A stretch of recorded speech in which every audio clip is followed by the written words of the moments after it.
In one of my previous jobs, I do engineering as a full-time occupation. Without mentioning the company, I made a pretty big mistake that was going to cause a large financial loss.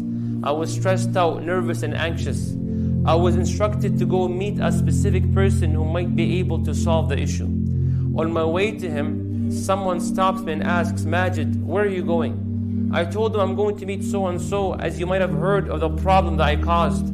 He said, oh, you're going to meet this person. This person you're about to meet is also known as a very nice guy. Before moving further with the story, just by knowing this man is also known as the nice guy, no doubt made me feel comfortable. And you will agree to that this man will not make fun of me, will genuinely help me, and all these beautiful feelings. Why? Just because this man is also known as the nice guy. With this being said, and Allah is the best of examples, how do you feel when you are told Allah is also known as Al-Mujib, the one who responds to your call whenever you call upon Him? Allah Al-Mujib, the one who gives you whatever is best for you whenever you ask Him. If this does not make your heart rest to a certain extent, then there might be a serious deficiency in understanding who Allah subhanahu wa ta'ala is. Brothers and sisters, all of us are poor and weak. And we tend to complain to others about our state, hoping they may fulfill our need. And if one time we record ourselves with a camera, how we complain to our brothers and sisters, genuinely, we will be so amazed at how focused and sincere, and sometimes even cry when we complain to others. And there might be nothing wrong with it, as long as you don't cross the limits. But you know what's wrong is when we are in a state of sajda and prostration, the closest position you can ever be to Allah, as the Prophet of Allah ﷺ has said, when you are in front of Allah Al-Kareem, the most generous, Al-Ghani, the rich and self-sufficient, the one when you want something to happen, He says, Kun fayakun, be, and it is. And in that state, we're not as focused, we're not as passionate, we're not as sincere. Allah said people have not appreciated Allah the way Allah deserves to be appreciated. Then Allah says, since you don't appreciate Allah, then Allah tells you how strong He is. He says Allah folds the heaven and folds the earth. Then Allah says, I'm free from all those who associate with me. La ilaha illallah, Muhammad Rasulullah. Our hopes is to be like Umar ibn al-Khattab radiallahu anhu. He understood what does it mean that Allah is also known as Al-Mujib. You know what he said?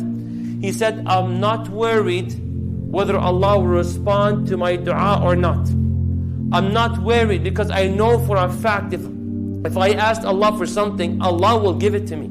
Then what are you worried about, Ya Umar? May Allah be pleased by you. But I'm worried on my side, not his side. I'm worried whether I will make dua, whether I will put the effort, whether I will be sincere, whether I will take the action. I know for a fact, if I make dua, I was sincere and take action, Allah will definitely respond.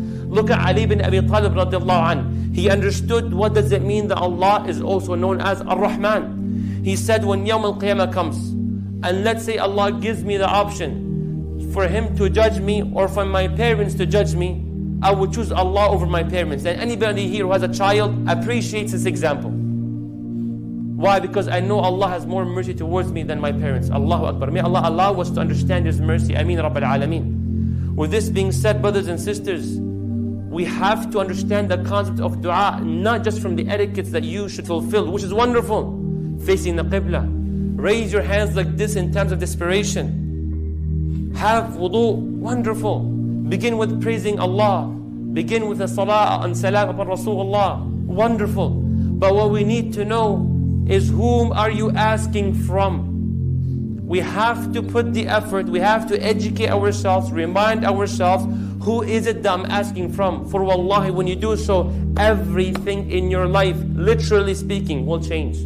If every single one of you, from the beginning of time till the end of time, insakum wa jinnakum, all of the human beings and all of the jinn, Allahu Akbar, you're appreciating the numbers, raised your hands to Allah, every single one of you, at the same exact instant, and you asked Allah for something, I'll give every single one of you what you asked for. My kingdom will not diminish or decrease whatsoever, except whatever is decreased from an ocean when you dip a needle into it. Allahu Akbar subhanahu wa ta'ala. This is your Lord.